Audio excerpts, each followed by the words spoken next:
چې لاړم نو حرم دا بیت المقدس کې هغې په ځمکې درادړ په دا غلي کړي په یهودیانو به خرڅولې. نو ما ورته چې دا څه کوي؟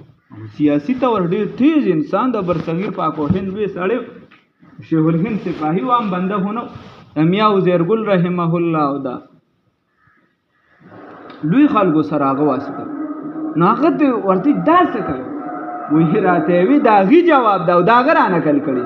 وی داغي جواب راته دا چې تاسو څه ځان له کار کتلې دلته څه تاسو هلته برصغیر پاک و هند نه کیسې روړ دا لږ وخت دی بس موږ به بدي ځمکه خرڅ کړو او امام مهدي صاحب به راشي هغه به رالاوالي واپس به موږ له راکړي موږ به ګرانې خرڅو هغه به را ته که نه دا امام مهدي صاحب د دې اترس وي چې ورته په بارډر ولاړو چې هله زر خاصې کې اجازې درنه